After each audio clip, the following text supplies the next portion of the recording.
yang link saya hantar semalam, kami tersilap ya. Sebab link semalam waktunya pada pukul 10.30 malam dan pagi ini Ustaz telah menghantar link yang betul. Jadi maka jika ada antara jemaah yang telah menghantar link semalam kepada ahli keluarga atau sahabat-sahabat yang lain, mohon hantar semula link yang baru ini. Sekian saja, maka saya akan serahkan kepada Ustaz tepat pada pukul 10.30 pagi, mungkin dalam seminit saja lagi. Maka saya serahkan kepada Ustaz untuk memulakan pengajian kita pada pagi ini. Sekian, terima kasih.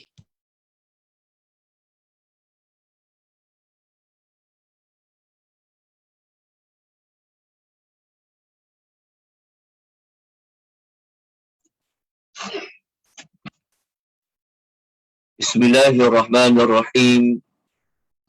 Innal hamdalillah nahmaduhu wa nasta'inuhu wa nastaghfiruh wa na'udzu billahi min shururi anfusina wa min sayyiati a'malina. Man yahdihillahu fala mudilla lahu wa man yudlil fala hadiya lahu.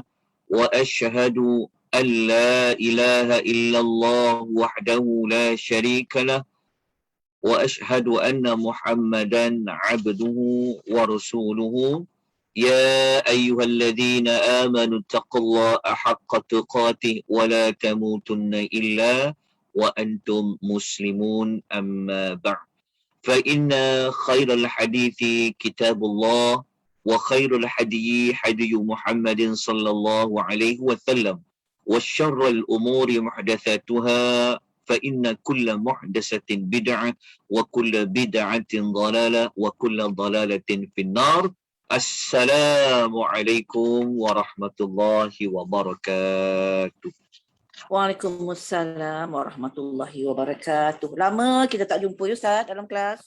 Alhamdulillah, kita bersyukur kepada Allah Subhanahu Wa Taala pada pagi ini. Allah Subhanahu Wa Taala memberikan keizinan kepada kita dengan limpah rahmatnya, dengan hidayah dan taufik dari Allah, kita dapat bertemu setelah kita tidak bersama-sama sebanyak 2 siri ataupun dalam 2 minggu. Namun begitu, Alhamdulillah, pada pagi ini Allah memberikan kita ruang dan peluang. Marilah sama-sama kita niatkan pertemuan kita ini, perjumpaan kita di atas talian ini adalah semata-mata kita nak mencari redha Allah, nak mencari rahmat Allah, nak mencari kasih sayang Allah, dan semuanya semata-mata kerana Allah Subhanahu Wa Taala.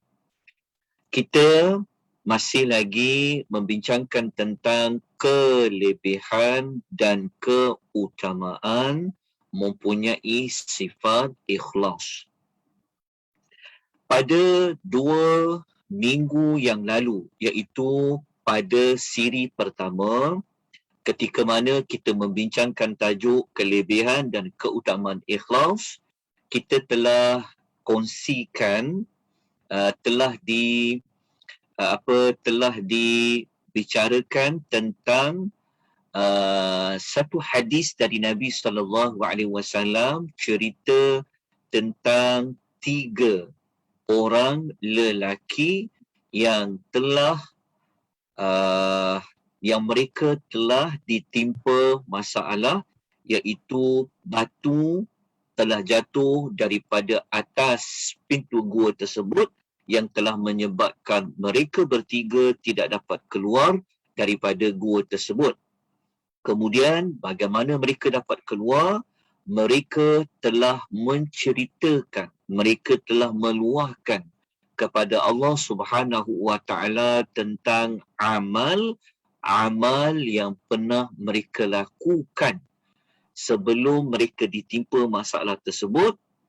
Dan kaitan dengan tajuk yang kita bincangkan adalah ketiga-tiga lelaki tersebut telah menyandarkan bahawa amal yang mereka lakukan itu ada kaitan dengan semata-mata mencari redha Allah Subhanahu Wa Taala. Oleh kerana itu, hadis ini dijadikan sebagai salah satu Di antara kelebihan ikhlas adalah dapat membantu dalam menyelesaikan masalah sebagai solusi kepada apa sahaja isu yang kita hadapi. Jawapannya, nilainya adalah pada ikhlas dalam melakukan amal pada Allah Subhanahu wa taala. Jadi dekat hadis ini mungkin boleh tulis kelebihan pertama apa dia, iaitu dapat terhindar ataupun dapat membantu kita dalam kita menghadapi kehidupan, dalam menghadapi masalah ataupun solusi kepada masalah. Kemudian kita juga pada 2 minggu yang lalu kita telah kongsikan hadis yang kedua.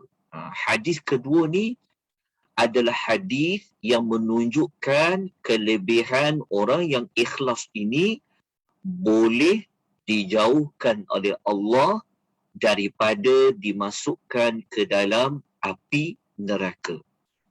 Hadis kedua, hadis yang sama seperti hadis pertama, ada kaitan dengan cerita 3 orang. Kalau hadis pertama cerita tentang 3 orang yang berada di dalam gua, hadis kedua cerita tentang 3 orang yang melakukan amal yang berbeza. Orang yang pertama adalah orang yang didapat nikmat keberanian. Dia gunakan nikmat keberanian dia untuk dia mati dalam peperangan.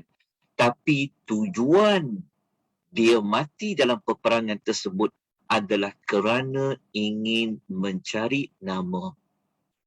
Lelaki yang kedua adalah kisah lelaki yang ada ilmu, seperti mana ia boleh membaca Al-Quranul Karim dengan baik, tetapi ilmu yang dia dapat, ilmu yang dia ada, dia gunakan semata-mata untuk mencari populariti. Kemudian laki yang ketiga adalah seorang yang Allah bagi nikmat kepadanya dari sudut kekayaan harta benda.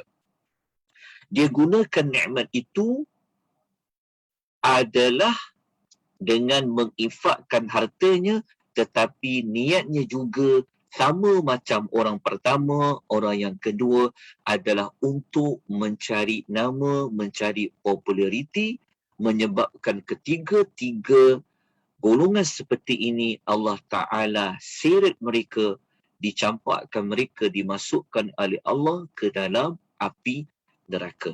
Jadi itu adalah kelebihan yang kedua. Arti nilai ikhlas ni boleh menyelamatkan kita daripada dicampakkan oleh Allah ke dalam api neraka. Jadi kita tamat 2 kelebihan tersebut pada 2 minggu yang lalu.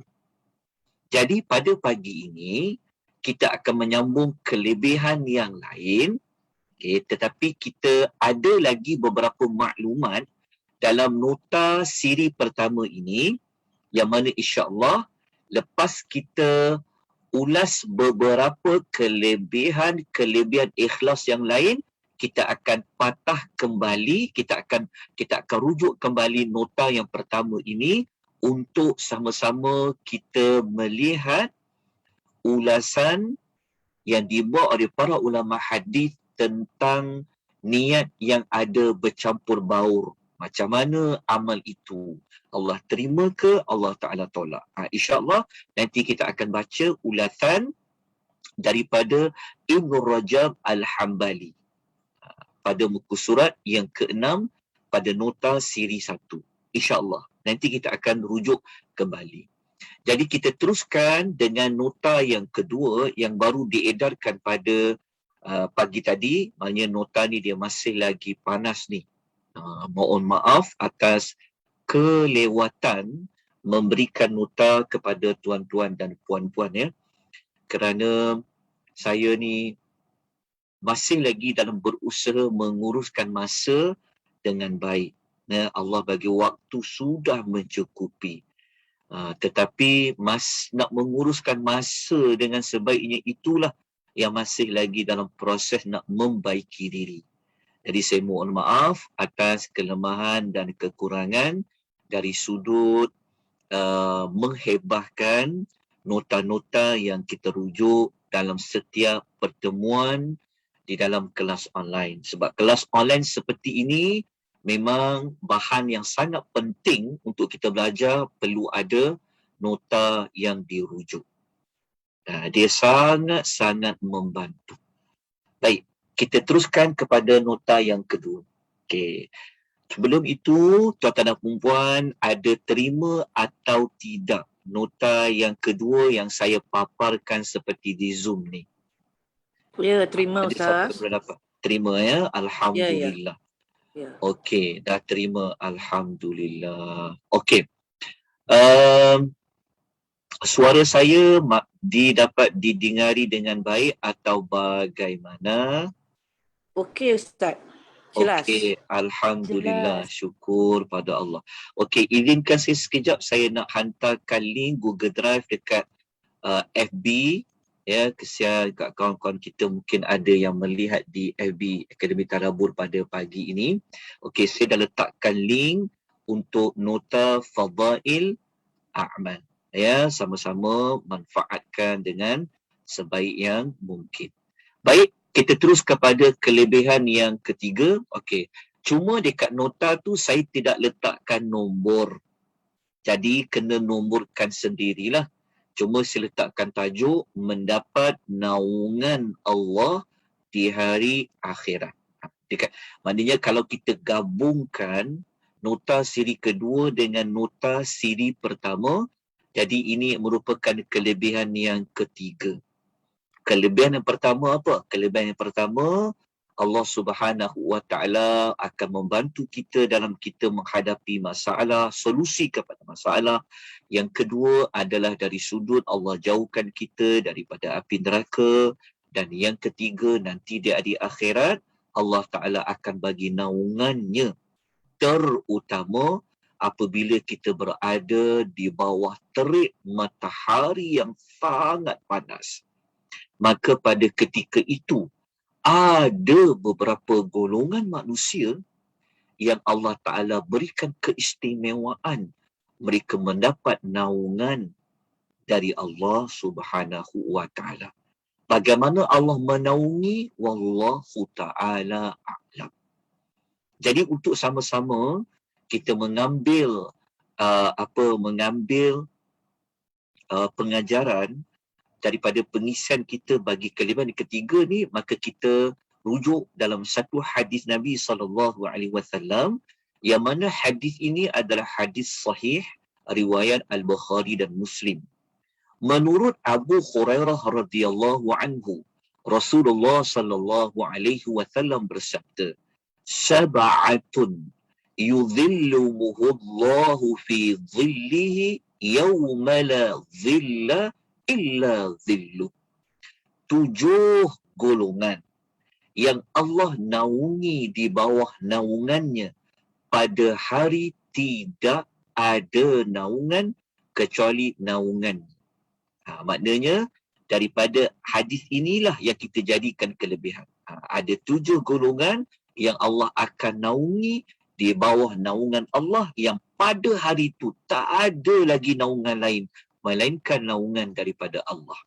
Inilah yang merupakan kelebihan bagi orang yang ikhlas.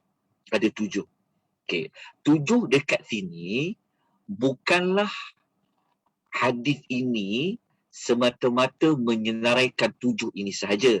Kalau tengok dekat nota kaki, okey, dekat bawah tu, saya ada letakkan dekat nota kaki nombor 1, tidak terbatas hanya kepada 7 golongan ini sahaja. Ya, sebenarnya ada beberapa golongan lain.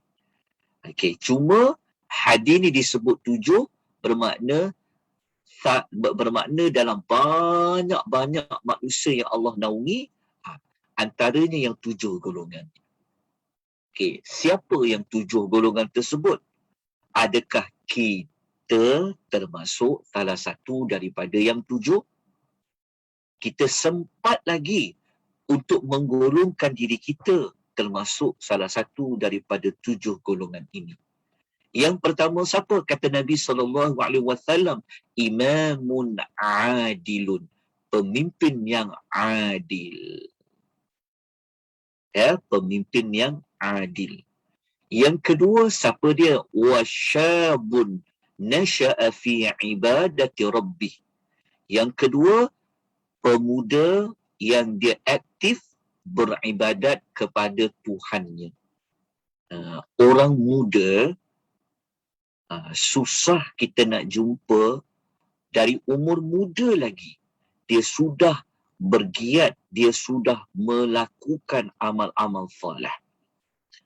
Biasanya kita jumpa apabila dia sudah meningkat umur, waktu itu baru ada kesedaran.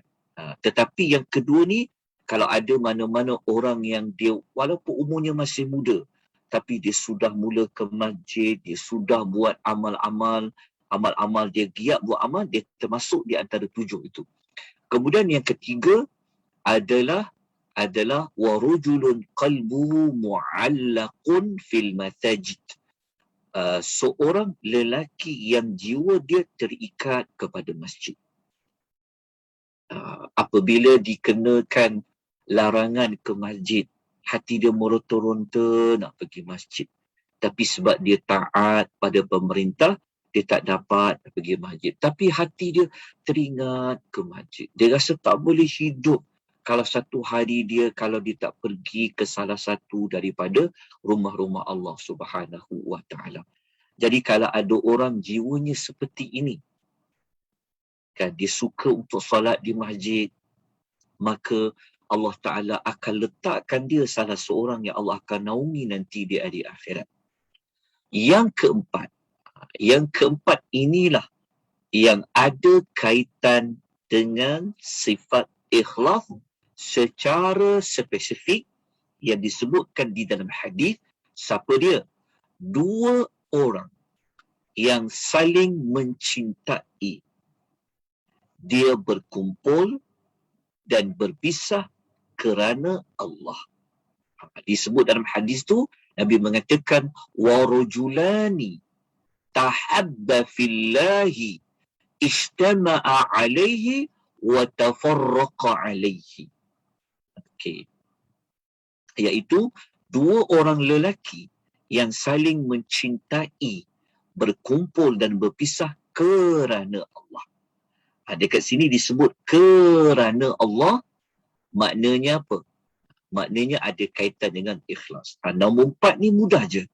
Nombor 4 ni adalah kawan. Dia dapat dari sudut kelebihan dia kawan. Kawan. Maksudnya kita ada sahabat. Kita bersahabat. Kita bersahabat, kita ada kawan kita. Kita kawan dengan kawan kita tu adalah kerana Allah. Semata-mata kerana Allah. Sekejap lagi saya akan tunjukkan hadis yang lebih spesifik untuk amalan yang keempat.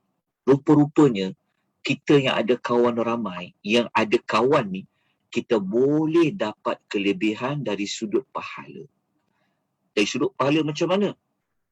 Kita kawan dengan seseorang bukan kerana ada kepentingan yang tertentu, tetapi kita kawan dengan seseorang adalah semata-mata kerana Allah. Kita cinta dia kerana Allah, kerana dia adalah saudara seagama kita.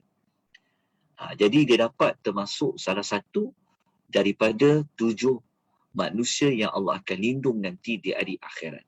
InsyaAllah sekejap lagi yang keempat ni kita akan perincikan nanti hadis-hadisnya di bawah. Yang kelima adalah seorang lelaki yang dipujuk rayu oleh seorang wanita, yang wanita itu ada kedudukan dan kecantikan, lalu dia mengatakan sesungguhnya aku takut kepada Allah Subhanahu wa ta'ala. Okey. Okey, sekejap ya, saya menjawab mana-mana dalam chat tu. Ada bertanya, nota di Google Drive 15 hari bulan 11 satu sama ke seperti siri 1 Okey, sebenarnya kita dah sebut awal-awal tadi ya. Nota 15 hari nota hari ini dia tak sama dengan nota yang ada pada 25 hari bulan 10. Tak sama. Sebab ini nota siri yang kedua. Memanglah tajuk dia kelebihan dan keutamaan ikhlas. Tetapi kalau tuan baca betul-betul, tuan-tuan jangan hanya tengok pada tajuk ni saja, tapi kena tengok konten dia di dalam. Jelas ya? Kalau siri pertama dia macam ni. Dia nota yang satu, tajuk dia sama, kelebihan dan keutamaan ikhlas, sama macam nombor 2. Ajak. Sama macam nombor 2. Tapi tuan kena tengok kandungan dia. Nota nombor 1 dia ada hadis pertama. Tapi nota siri 2 dia tidak ada. Tajuknya mendapat naungan Allah di akhirat. Maknanya dua nota yang berbeza. Okey, dua nota yang berbeza. Dia kata saya tak jumpa nota hari ini. Nota hari ini ada tuan-tuan ya. Saya harap ada. Saya akan tunjukkan tuan-tuan di dalam kejap. Saya tunjukkan sekejap supaya tuan-tuan cari nota ni kena pelan-pelan. Cari betul-betul tengok. Kan nampak macam sama je. Dia sama tapi tak serupa. Okey, tak apa, pelan-pelan. Okey, saya tunjukkan. Tengok, saya tunjukkan kepada tuan-tuan di mana nota tu berada. Okey, nampak tak Google Drive sekarang? Nampak tak tajuk Fadlul Amal? Nampak atau tidak? Saya letak, saya unmute-kan. Kejap. Okey, saya dah buka suara tuan-tuan. Okey, nampak atau tidak nota dekat Google Drive ni? Fadlul Amal. Nampak. Okey. Jadi nota hari ni cuba tengok betul-betul. Dekat sini nampak tak? Yang 10 saya tulis gariskan supaya lebih nampak. Nampak tak dekat sini? Nota dekat sini. Sama ke tak sama? Saya tengokkan, saya tekankan. Betul tak? Sama ke tak sama? Okey, rupanya macam sama kan? Macam sama ke? Kejap. Sama Ustaz. Okey, Sama, sekejap Ustaz. Okey, sekejap Okey, sekejap. Saya kena menghubungi seseorang. Kejap. Bagi saya izin sekejap je. Tapi Ustaz, siapa yang ada di dalam chat group Zoom alright. kuliah memang dah dapat lah. Itu memang dah dapat. Yang betul. Okey. Yang bertanya tu dia tidak ada dalam mana-mana grup ke? Mungkin Ustaz, mungkin.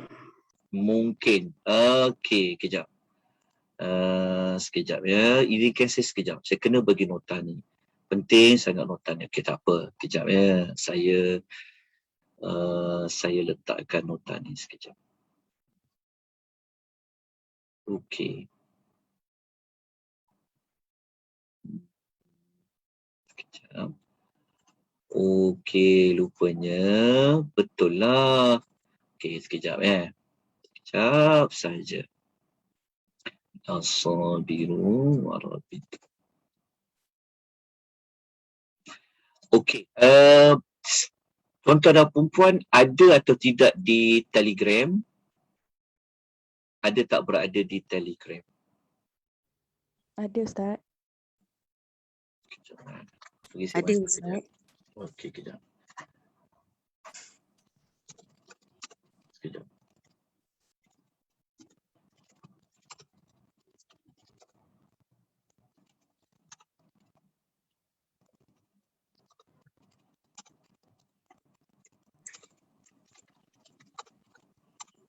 Sekejap ya. Saya menghantar dekat isteri saya sekejap. Dia yang menguruskan link ni. Okey. Sekejap ya. Saya tersalah hantar.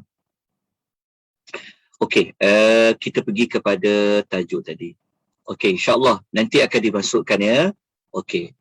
Jadi kita teruskan kepada yang pertama ni. Okay, tadi kita dah sampai di mana? Kita sampai yang keempat. Okey. Kita pergi yang kelima. Okey, yang kelima ni hadis ni sebenarnya sangat baik kalau dapat dikupas secara khusus. 7 golongan ni sangat penting. Cuma pengisian kita hanya membincangkan beberapa golongan yang ada kaitan dengan tajuk. Okey, jadi kita akan bincangkan perkara keempat. Okey, jadi kita tengok yang kelima ni. Okey, secara ringkas, yang kelima ni, kenapa Nabi kata dia ada kedudukan? Ni, dan kenapa dia ada kecantikan? Di sini kisah seperti Nabi Allah Yusuf lah contohkan. Contoh, Nabi Allah Yusuf dia telah digoda oleh seorang perempuan, isteri kepada Al-Aziz. Yang perempuan ni dia ada kedudukan, dia ada kecantikan. Kenapa Nabi sebut ada kedudukan? Kerana biasanya perempuan yang ada kedudukan ni, dia ada pangkat ni, orang tak boleh nak ganggu. Kan? Sebab apa? Sebab dia orang ada kedudukan. Okey. Tetapi dalam masa yang sama dia juga ada kecantikan. Jadi lelaki yang dia tahan hawa nafsu dia daripada godaan mana-mana perempuan yang memiliki kedudukan dan kecantikan, lalu Allah Ta'ala akan Allah akan beri naungan kepadanya pada hari kiamat. Dan yang keenam adalah orang yang bersedekah secara diam-diam sehingga tangan kirinya tidak tahu apa yang didermakan, yang diinfakkan oleh tangan kanannya. Yang keenam ni juga secara khusus dikaitkan dengan perbuatan ikhlas.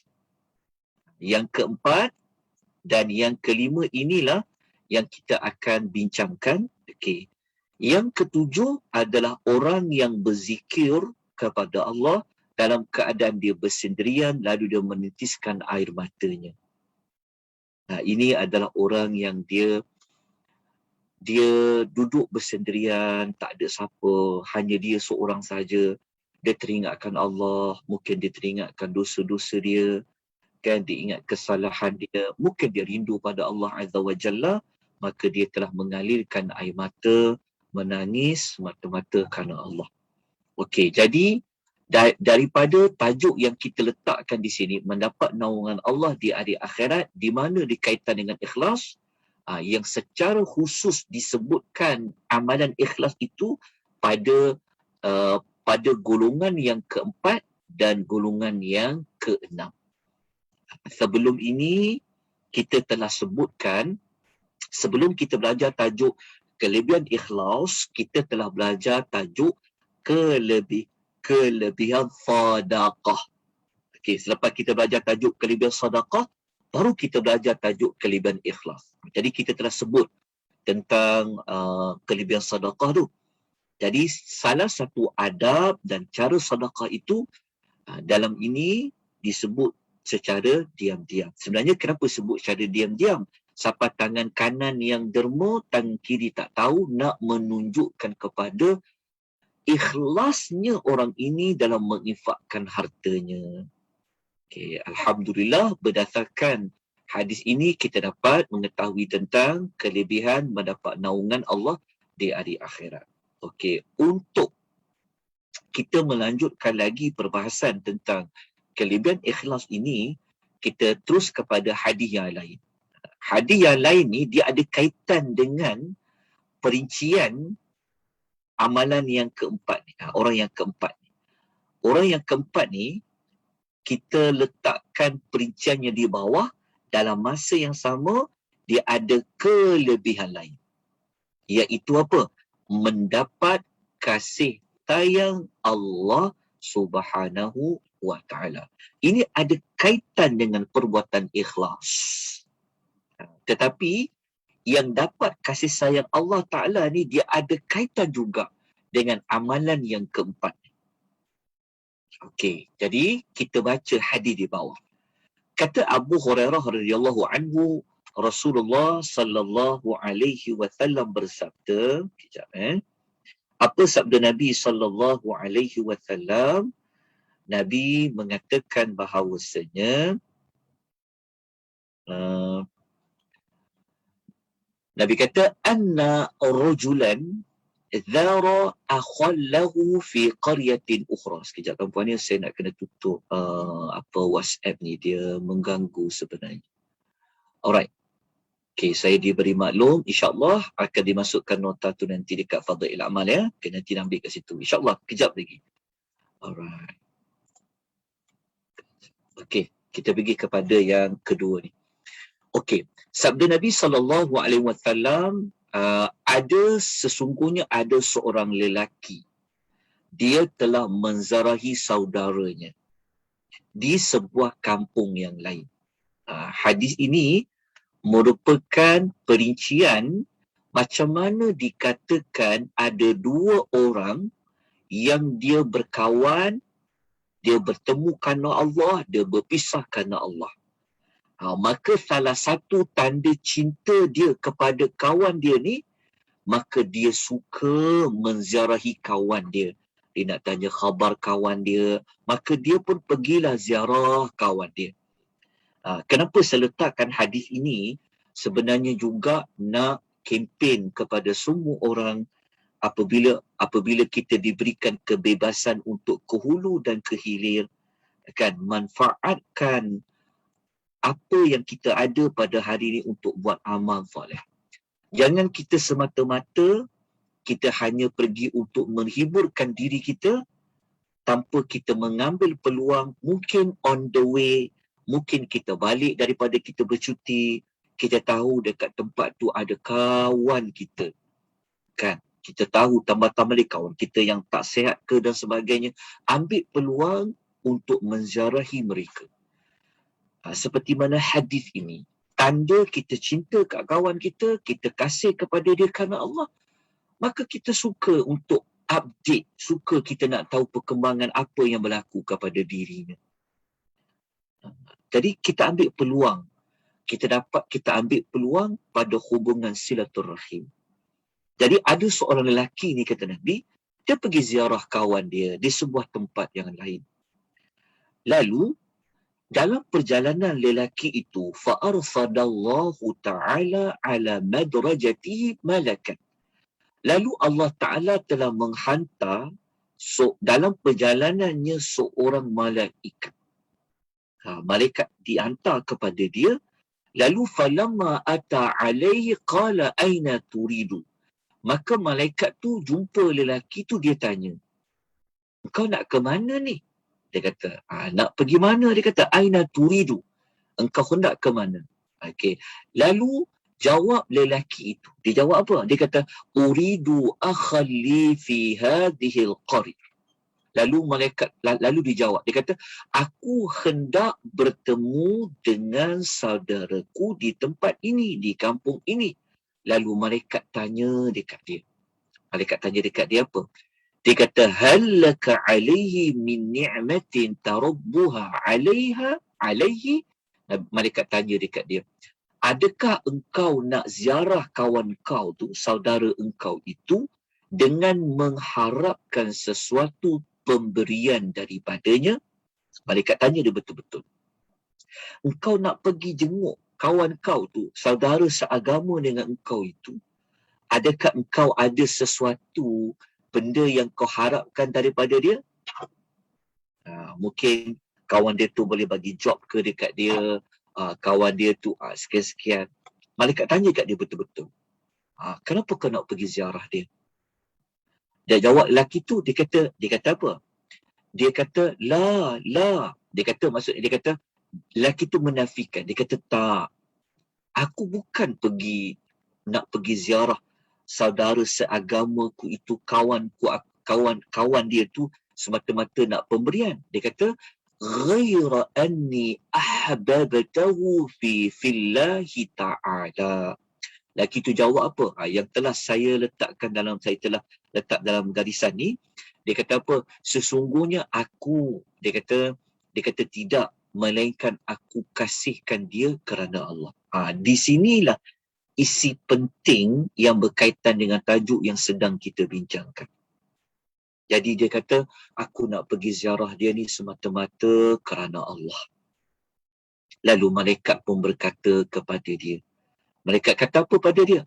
Malaikat kata, fa inni rasulullahu ilaika bi anna Allah qad ahabbaka kama ahbabtahu fihi. Lalu malaikat pun kenalkan diri dia. Dia kata, sebenarnya aku ni adalah utusan Allah. Aku nak bagi tahu dekat kamu, sesungguhnya Allah Ta'ala kasih kepada kamu seperti mana kamu kasih kepada saudaramu itu. Tetap faham tak maksudnya apa? Maksudnya, malaikat tu tadi, sebenarnya dia datang, dia nak sampaikan berita gembira kepada lelaki tu. Macam mana kau kasih dekat lelaki tu, macam itulah Allah Ta'ala akan memberikan kasihnya kepada kamu. Bukanlah kita nak samakan kasih sayang Allah dengan kasih dia kepada kawan dia, sudah tentu berbeza. Tetapi nak menyebutkan bahawa kalau kita berkawan dengan seseorang, seperti kita pergi menziarahi seseorang semata-mata kerana Allah. Kan, kerana dia kawan kita, kawan sekolah kita, kawan kita masa universiti ke, ataupun jiran kita ke, kan, satu taman dengan kita dulu ke, kerana Allah. Maka Allah Ta'ala akan beri kasihnya kepada kita. Seperti mana hadis riwayat Muslim. Sebab itu saya letakkan hadis ni, tajuknya adalah apa? Mendapat kasih sayang Allah Subhanahu wa Ta'ala. Jadi ambillah kesempatan untuk pergi menziarahi kawan-kawan yang lama dah kita tak jumpa. Kan, kita merancang untuk perjalanan buat pahala. Bukan sekadar kita menghiburkan diri kita yang sudah lama terperap di rumah, tapi ambil kesempatan ziarah kawan-kawan yang kita kenal. Kerana Allah nak tanya khabar. Mungkin waktu kita ziarah dia, mungkin di dalam kesusahan, kita tak tahu. Kadang-kadang kalau kita tak tanya, mungkin orang tak akan bagi tahu kepada kita. Tapi asbab kita pergi ziarah, kita dapat tahu. Jadi manfaatkan. Manfaatkan kita yang mempunyai ramai kawan, ada saudara seagama kita, manfaatkan. Bertemu dan berpisah, semata-mata berkawan adalah kerana Allah Subhanahu wa Ta'ala. Untuk mengukuhkan lagi maklumat ini, ada satu kelebihan lain sebenarnya. Mungkin tuan-tuan boleh tambah dekat sini. Boleh tambah yang dekat kawasan ni, kita tambah kelebihan dia. Dekat sini, kalau tuan nak tambah, kita tambah. Dekat dia, dekat sini, kelebihan dia apa tahu? Dia akan dapat mimbar, dia akan dapat menaiki mimbar, mimbar dari cahaya. Maksudnya dia akan menjadi mulia dapat mimbar dari cahaya. Tulis dekat nota tu. Tulis dekat mana-mana nanti dah print dan sebagainya, tulis dekat sini. Ni kelebihan jika kita berkasih sayang kerana Allah. Okey, dah tulis dekat sini. Okey. Saya tidak letakkan di sini kelebihan dia kerana hadis ni sebenarnya nak mengukuhkan yang dapat kasih sayang Allah Ta'ala tadi. Tetapi hadis ni juga memperincikan lagi apa di antara bentuk kasih sayang Allah Ta'ala. Kita belajar tadi apa? Nanti Allah Ta'ala akan pilih dalam ramai-ramai manusia yang akan dapat naungan Allah di hari akhirat adalah orang yang berkasih sayang tadi kerana Allah.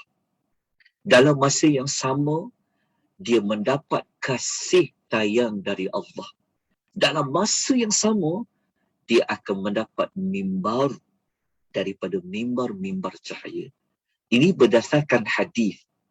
Hadis di bawah, kata Mu'adz radhiyallahu anhu, aku telah mendengar Rasulullah sallallahu alaihi wasallam bersabda, al-mutahabbuna fi jalali lahum manabiru min nurin yaghbituhumun nabiyyuna wasyuhada.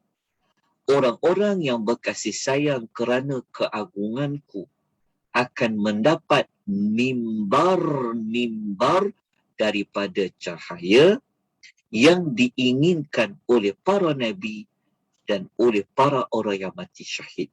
Hadis riwayat Tirmizi. Tuan-tuan, daripada satu amal. Amal apa? Amal berkasih sayang dengan seseorang yang lain kerana Allah. Secara tak langsung, dia boleh dapat package kelebihan apa? Mendapat naungan nanti daripada kepanasan matahari di hari akhirat. Lepas tu pula dia termasuk dalam senarai yang Allah kasih. Kemudian pula dia akan mendapat mimbar daripada cahaya yang mimbar-mimbar ini diinginkan oleh para nabi dan para syuhada. Jadi jangan lepaskan peluang. Ada kawan-kawan, ada saudara-saudara kita seagama kita, jangan lepaskan peluang untuk kita jadikan kawan-kawan kita itu saudara kita, kawan baik kita, untuk kita mendapat 3 kelebihan tadi. Muslimin dan muslimat rahimani wa rahimakumullah, tuan-tuan dan puan-puan, kita lanjutkan lagi dengan salah satu cara macam mana kita nak tumbuhkan bibit-bibit cinta kepada kawan kita tu adalah kerana Allah. Nabi ajar kepada kita. Cara dia, kita tengok muka surat yang kedua. Menurut Abi Karimah Al-Miqdad bin Ma'di Yakarib radhiyallahu anhu, dia kata Nabi sallallahu alaihi wasallam bersabda, "Idza ahabba ar-rajulu akhahu falyukhbiruhu annahu yuhibbu." Apabila seseorang itu mengasihi saudaranya, maka hendaklah dia bagi tahu orang itu bahawa dia mengasihinya.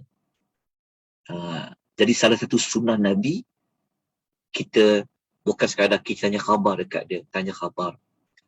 Apa khabar Man? Kita contohkan, kawan kita namanya Azman. Apa khabar Azman? Kan, buat apa sekarang?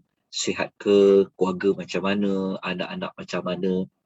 Kan, lama kita tak jumpa. Kan, lepas tu kita, hujung tu kita selitkan. Kita katakanlah, kalau dalam bahasa Arab, ana uhibbuka fillah. Saya cintakan kamu kerana Allah. Boleh letaklah dalam bahasa Melayu. Saya cintakan kamu kerana Allah. Bahasa Inggeris, I love you lah. Kita jangan rasa macam geli-geleman pula cakap macam tu. Kenapa cakap dengan sama jantina? Tak, ini Nabi ajar pada kita. Sebut kan. Dah lama kita tak jumpa, ya Allah. Kan? Jadi cakap pada dia. Sejak PKP ni 2 tahun kita tak dapat bersuah muka. Dan kita kata, ana uhibbuka fillah. Sebab Nabi suruh, Nabi ajar pada kita.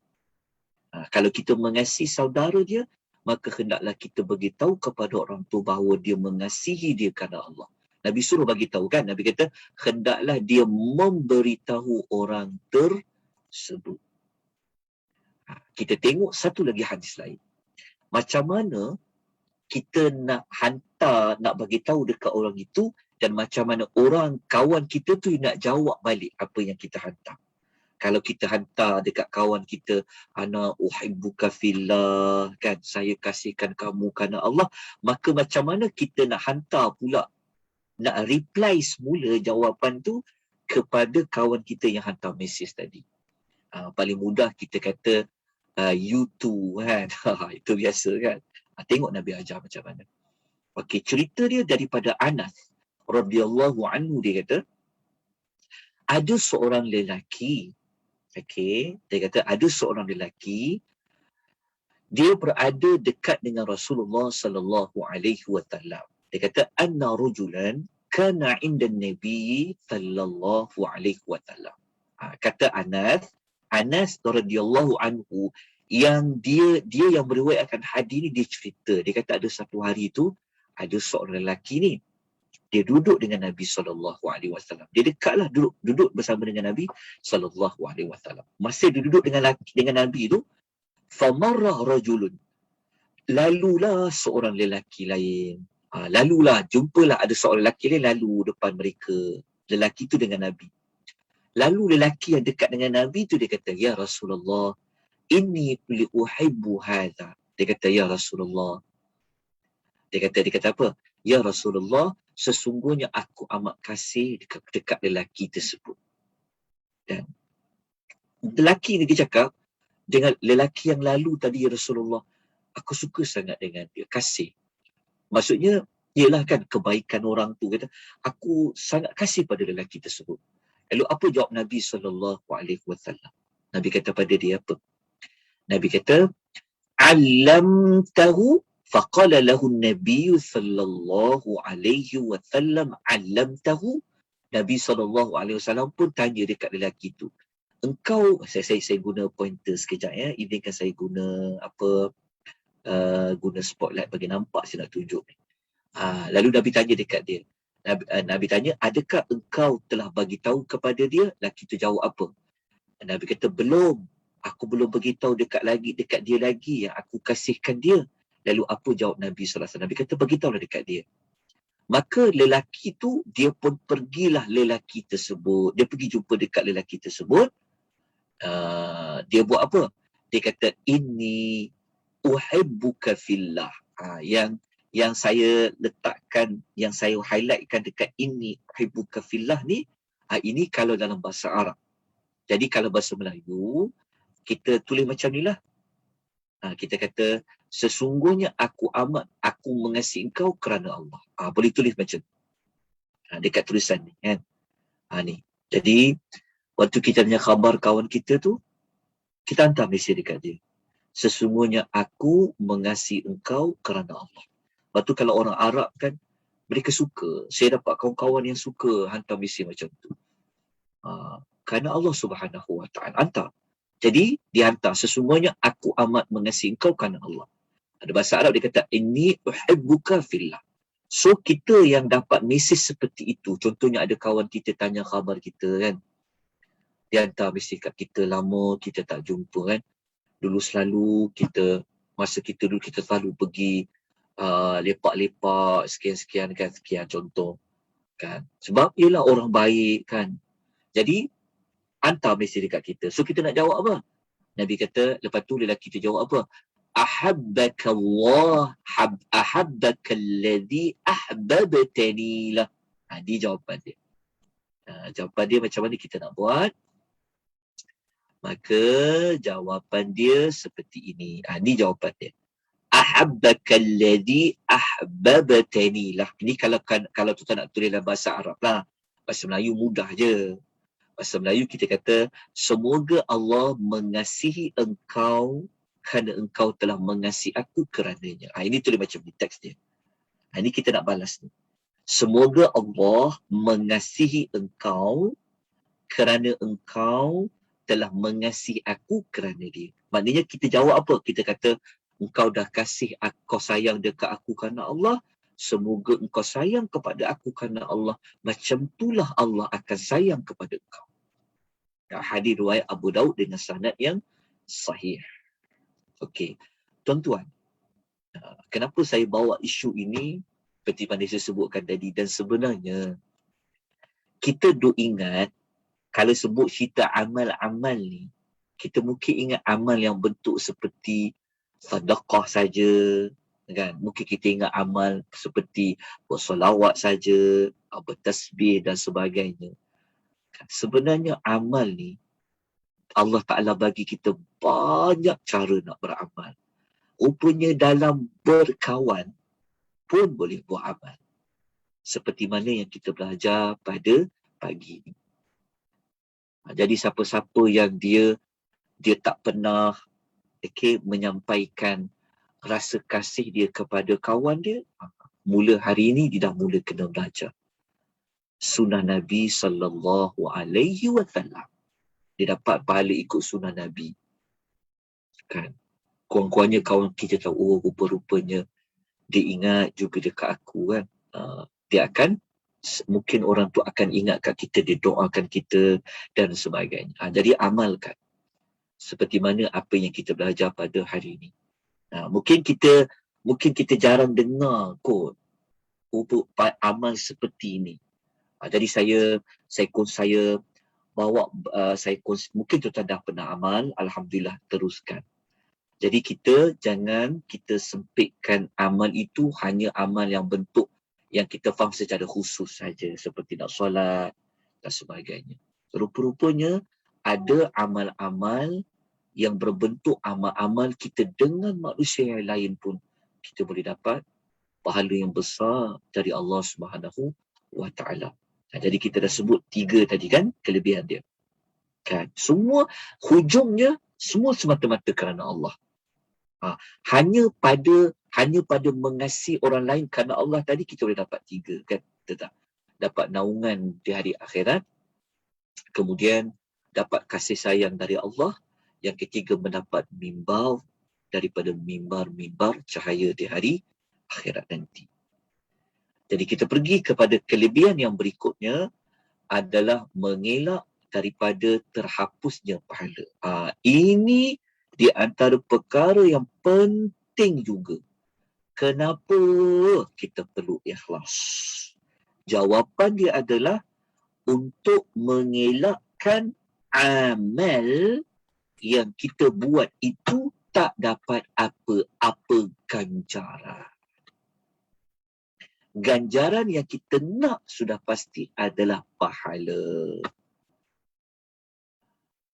Allah Ta'ala menyebutkan perkara ini dalam suratul Baqarah ayat 264. Tapi sebelum tu, izinkan saya sekejap. Saya nak buat semakan di dalam Telegram sekejap. Ada tak nota tu dah dimasukkan?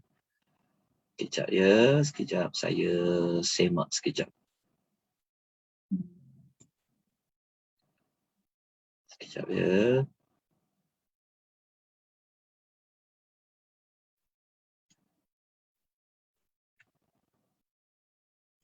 Sekejap ya. Kelebihan sekejap. Kelebihan. Okey. Okey, tuan-tuan dan puan-puan ya, nota telah pun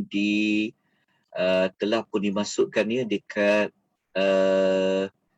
Google Drive tu. Ya, kita tengok dekat sini. Ni dah ada ya nota tu, saya buka semula. Okey, sebab tu saya galakkan tuan-tuan ya supaya tuan-tuan beradalah di dalam Telegram Akademi Tadabbur Malaysia. Tuan-tuan yang pandai menggunakan handphone, tuan-tuan ambil apps buat install Telegram, lepas tu join Telegram Akademi Tadabbur. Sebab dekat Telegram tu ada banyak nota-nota yang digunakan, yang dirujuk sepanjang kelas-kelas yang ada. Seperti mana kelas Fadail A'mal ni. Jadi kalau tengok dekat situ, kita tekan dekat situ macam saya tekan tadi ni, nanti akan jumpa keluar nota ni.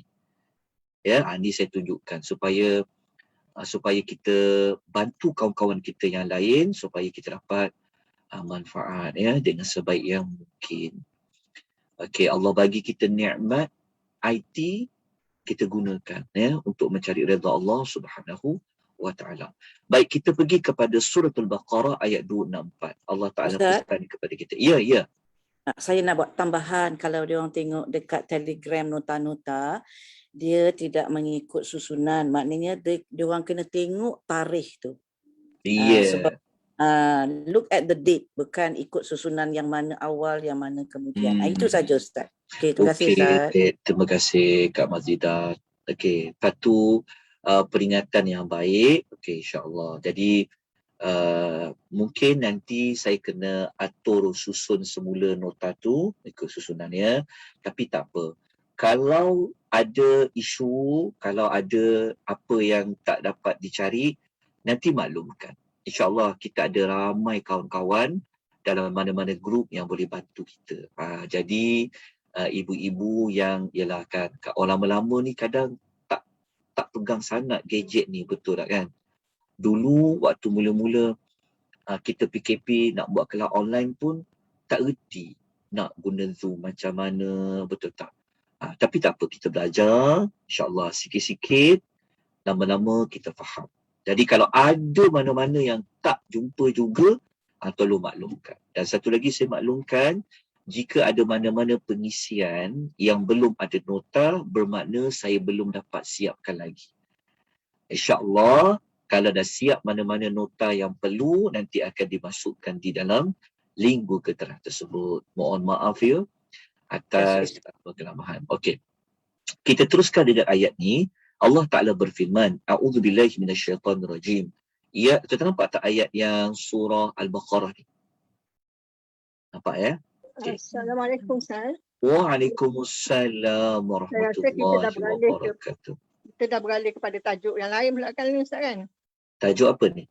Yalah, tajuk yang tadi pasal jawab berpisah dan bertemu dan berpisah kerana Allah tadi kan? Okey, ya. Yang ni kita dah masuk ke yang lain. Ya. Kita nak masuk kepada kelebihan yang lain. Jadi saya nak tumpang tanya Ustaz sebelum kita berpindah ni. Okay. Yang tadi yang anak uhibbukum tu, anak uhibbu. Bukan fillah. Anak uhibbuka billah tadi tu. Jawapan pendek dia saya ada catat tadi kat situ. Ini uhibbukum fillah. Betul ke jawapan itu? Betul. Tapi kita kalau boleh ikut yang teks Nabi ajar. Yang panjang. Itulah yang panjang tu tadi saya tak dapat. Yang ni. Saya tak pandai nak taib. Okey, tak apa. Kalau tak pandai nak taib, jangan ambil yang teks Arab ni. Ambil teks bahasa Melayu. Kita kata guna yang ni. Ni. Sebab tadi yang pendek je lah saya boleh lah yang pendek tu. Yang panjang saya tak pandai.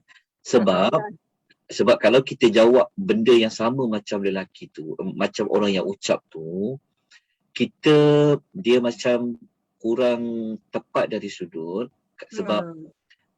Sebab kita tak doakan dia Allah kasih dekat dia. Kalau kita kata, kalau kawan kita kata, dia kata sesungguhnya aku mencintai kamu kerana Allah.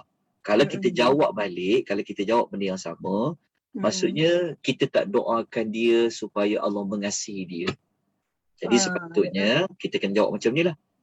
Kita kena jawab, semoga Allah mengasihi engkau kerana engkau telah mengasihiku kerana dia. Bila saya nak tulis balik dalam bahasa Arab tu saya dah betul, tak tak pandai. payah. Betul.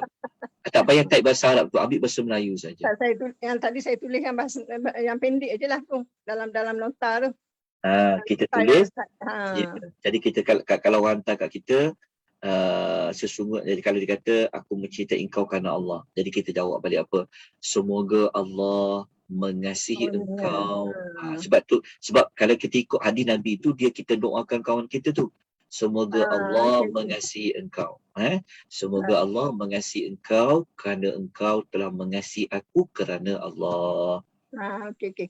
Terima kasih ni Puan Nur Asyah dah hantar dah ni. Okey, sama-sama. Terima kasih. Tadi kononnya nak terus taib takut lupa. Rupanya ada sambungan dia. Boleh. Tak apa. Sama-sama. Tak apa. Perlahan-lahan kita belajar. Yang paling penting, kita boleh amalkan apa yang kita belajar. Ya, tak apa. Perlahan-lahan. Okey. Terima kasih, Ustaz. Okey, sama-sama Puan. Okey, mengelak daripada terhapusnya pahala. Okey, ini satu lagi kelebihan lain. Ini di antara benda yang sangat kita kena titik beratkan. Ini kita kaitkan juga dengan sedekah ya. Saya gunakan dalil dalam bab sedekah kerana kita sebelum ini ada menceritakan tentang kelebihan sedekah. Oleh kerana itu, kita kaitkan contoh yang paling dekat dalam banyak-banyak amal yang kita lakukan adalah dikaitkan dengan sedekah. Sedekah, amal, contoh mungkin dia sedekah amal dengan harta. Tetapi dia boleh buat amal lain dalam masa yang sama, amal dari sudut keikhlasan. Jadi Allah Ta'ala pesan dalam surah Al-Baqarah ayat 264, A'udzubillahi minasyaitonirrajim. Ya ayyuhalladzina amanu la tubtilu sadaqatikum bil manni wal adha kalladhi yunfiqu malahu ria'an nas wa la yu'minu billahi wal yawmil akhir. فَمَثَلُهُ كَمَثَلِ صَفْوَانٍ عَلَيْهِ تُرَابٌ فَأَصَابَهُ وَابِلٌ فَتَرَكَهُ صَلْدًا. Sampai hujung ayat. Okay, Allah Ta'ala bagi tahu, Allah kata, wahai orang yang beriman, kata Allah, jangan rosakkan. Dekat sini ditulis rosakkan.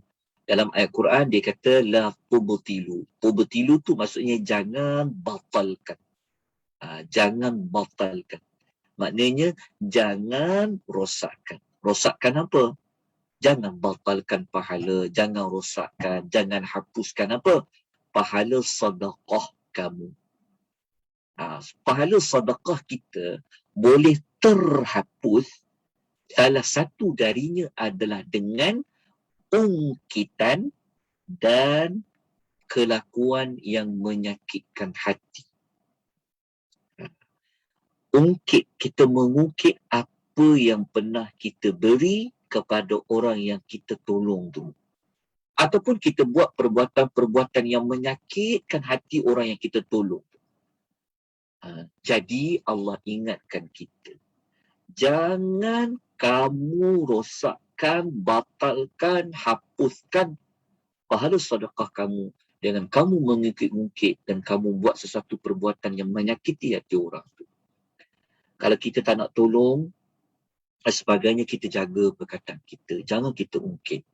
Dulu kan dah tolong, nak tolong lagi. Kan? Tengok badan sihat ni, tapi macam malas je nak tidak. Jangan. Jangan ucap sesuatu perbuatan yang menyakiti kepada orang yang kita beri tu. Ini menyebabkan Allah Ta'ala tolak. Allah Ta'ala tak terima, Allah Ta'ala tak bagi ganjaran apa-apa pada kita. Itu salah satu perkara yang boleh membatalkan amal daripada ungkitan dan perbuatan yang menyakiti. Allah Ta'ala kata perbuatan mengungkit dan perbuatan menyakiti ni pahala dia boleh terbatal, boleh terhapus seperti mana perbuatan orang yang membelanjakan hartanya kerana hendak menunjuk-nunjuk kepada manusia. Ini bermakna kesimpulan dia ada dua perkara yang boleh menyebabkan kita pahala sedekah kita itu Allah Ta'ala tolak. Allah Ta'ala boleh batalkan. Allah Ta'ala boleh tak bagi pahala. Satu daripadanya adalah dengan ini. Ungkitan dan perbuatan yang menyakitkan. Kepada orang yang kita tolong. Yang kedua adalah kalau perbuatan menunjuk-nunjuk kepada manusia. Tunjuk pada manusia. Oh, dia banyak duit rupanya kan. Oh, pemurahnya dia kan. Oh, rupa-rupanya dia ni tak sangka kan dia ni baik kan. Dua perbuatan ni boleh menyebabkan terhapusnya pahala. Ini kita kaitkan juga dengan perbuatan infak. Sebab tu kita jangan ikut style orang zaman sekarang. Kalau ikut style zaman orang moden ni, kan, kadang-kadang amal-amal, nak buat amal baik apa pun, semua nak diviralkan. Nak pergi bersihkan Masjidil Haram, tolong orang nak menyapu pun nak kena diviralkan. Contoh. Jangan. Jadi kita kena jaga betul-betul. Supaya pahala kita nanti di hari akhirat waktu bertemu dengan Allah, Allah tidaklah batalkan. Tidak Allah Ta'ala hapuskan. Jadi hati-hati. Okey.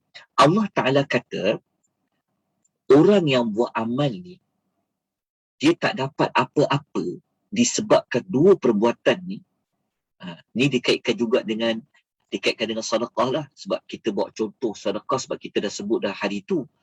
kan kita akan kaitkan dengan kelebihan sedekah. Jadi sedekah tu kena buat apa? Kena ikhlas. Okey. Orang yang bersedekah, kalau dia buat dua perbuatan ini yang kita sebut ni, Allah sebut ni, dia tak dapat apa-apa. Allah Ta'ala umpamakan. Seperti apa? Seperti seketul batu licin. Batu tu licin. Lepas tu atas batu tu ada tanah. Okey, batu tu licin. Dan atas batu tu ada tanah. Kemudian batu tu Allah Ta'ala turunkan hujan lebat. Akhirnya bersih tanah tu. Asalnya atas batu tu ada tanah. Tetapi apabila Allah turunkan hujan, tanah tu hilang bersih. Dah tak nampak langsung tanah tu di atas batu yang licin. Allah Ta'ala kata, macam itulah mereka tidak akan mendapat suatu pahala pun daripada apa yang mereka usahakan. Ni kita tak nak. Sebab tu kita kata kedudukan ikhlas ini dia boleh menjaga pahala kita daripada tidak diambil kira oleh Allah di hari akhirat. Sedangkan kita perlu pahala untuk apa? Untuk memberatkan amal kita nanti di hari akhirat. Tapi pahala tu Allah tak letak dalam timbangan. Sebab apa? Sebab ia tidak diambil kira. Kenapa tak diambil kira? Kerana amalan tersebut seperti sedekah telah diiringi dengan perbuatan ungkitan dan menyakiti orang lain, ataupun dia mengiringi perbuatan tersebut dengan menunjuk-nunjuk kepada manusia. Perkataan Arab dia panggil riya. Okey, ini kita letakkan dia pada kelebihan ini. Okey, jelas tuan-tuan dan puan-puan? Okey. Kita pergi kepada kelebihan yang akhir, iaitu ikhlas ni dia dapat membantu kita untuk menjauhi daripada terjatuh dalam istilah kita buat syirik. Kita nampak apabila kita kata syirik, semua orang takut buat syirik. Sebab apa? Syirik ni satu term. Syirik ni adalah dosa besar yang sangat ditakuti. Syirik kan? Sebab syiriklah menghalang orang masuk ke dalam syurga. Syiriklah yang menyebabkan seseorang itu tak layak dapat syafaat di hari akhirat. Syiriklah menyebabkan orang kekal diazab di dalam api neraka. Banyak lagi kesan buruk yang lain. Jadi apabila kita tidak ikhlas, kita akan termasuk dalam senarai manusia yang melakukan kesyirikan. Tapi syirik yang bentuk bagaimana? Dia ada kaitan dengan syirik kecil. Walaupun ada perkataan kecil, kita rasa seperti lega ada syirik kecil. Maknanya ada syirik besar. Tetapi kita termasuk dalam kumpulan yang ada perkataan syirik. Bahaya tuan-tuan syirik kalau mencuri, dia termasuk istilah dosa. Tapi tak syirik. Tuan-tuan faham tak? Kalau dia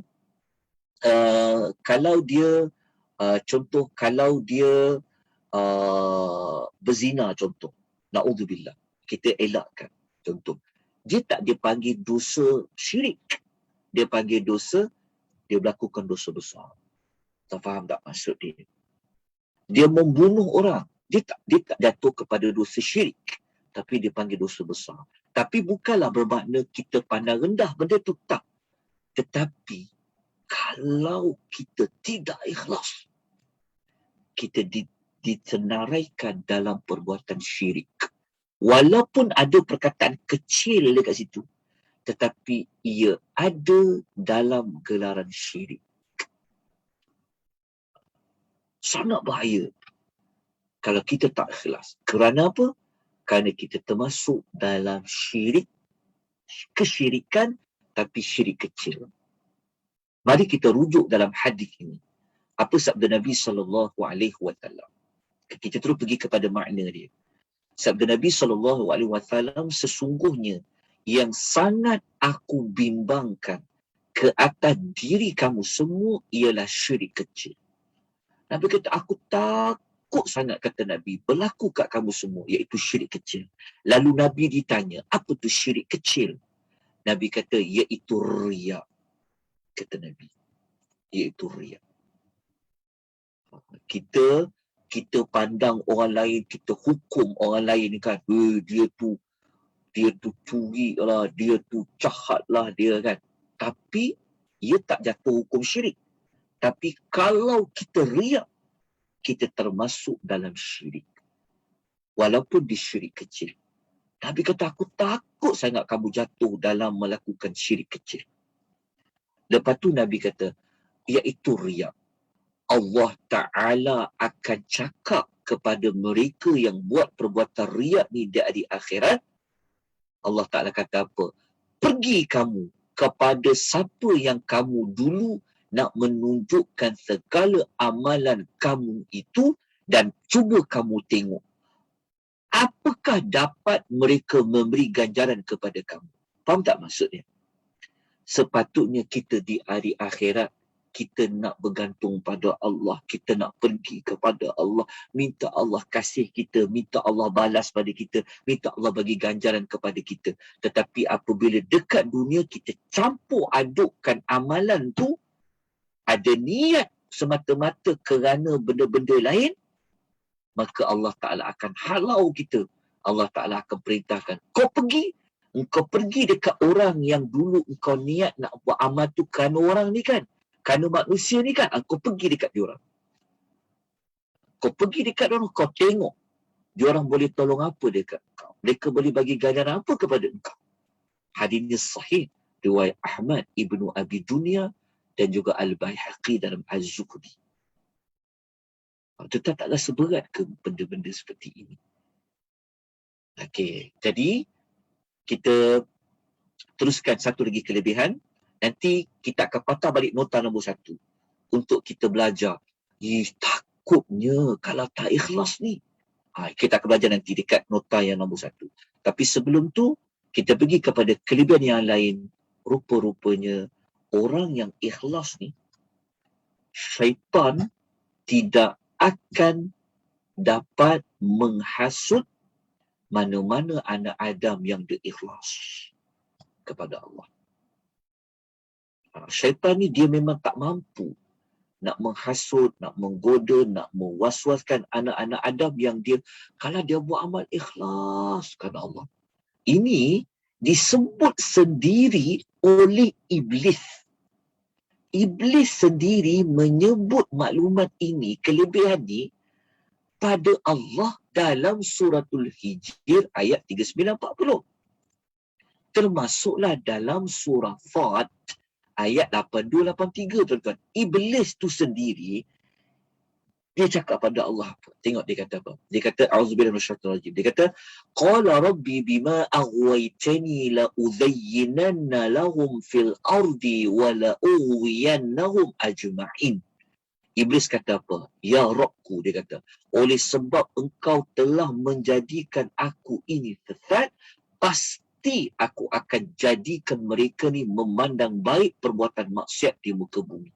Dan pasti aku akan menyesatkan mereka semua. Tajuk ni, kalau tuan nak tahu cara Iblis menyesatkan anak Adam, tuan-tuan ikuti kelas Talbisul Iblis. Baditan Iblis. Kalau di anjuran Persatuan Wanita Islam Prihatin, ada dibuat kelas bersama Ustaz Zulkarnain. Belajar tajuk Talbisul Iblis. Kita belajar. Jadi syaitan ni, Iblis ni dia cakap dah siap-siap pada Allah. Aku akan bagi anak-anak Adam ni maksiat yang dia buat tu nampak macam tak maksiat. Dia kata, aku akan sesatkan mereka. Tetapi Iblis dia kata apa? Dia tak mampu buat kepada siapa? Dia kata, illa ibadaka minhumul mukhlasin. Yang ayat 40 ni.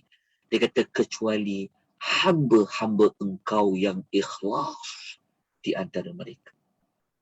Inilah dalil dia. Yang kedua, tengok dalam surah Sad. Allah kata apa? Qala fa bi'iddatika la ughwiyannahum ajma'in. Iblis kata, demi kekuasaanmu ya Tuhan, aku akan sesatkan mereka semua, iaitu anak-anak Adam. Illa, kecuali ibadaka minhumul mukhlasin, kecuali hamba-hambamu yang ikhlas. Sebab tu siapa yang dia buat satu amal tu semata-mata kerana Allah, syaitan pun susah nak dekati. Susah nak dekati tu maksudnya syaitan pun susah nak menghasut, nak menyesatkan anak Adam.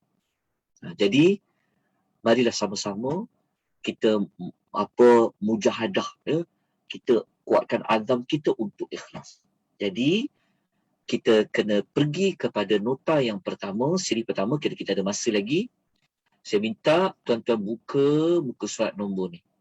Kita nak bincang. Kita tahu, rupanya berat ya nak dapat ikhlas ni. Bukan senang-senang. Mari kita bincang. Apa bahasan para ulama? Kita tengok nota nombor 1. Muka surat nombor 6. Okey. Ya. Kelas Talbis Iblis esok jam 3 petang ya, dengan Ustaz Zulkarnain Hamzah. Okey. Terima kasih atas maklumat. Dah sampai bab apa? Kitab tak dekat saya sekarang Ustaz, nantikan saya cek balik ya. Okey, tak apa. Okey. Jadi kita kejap ya.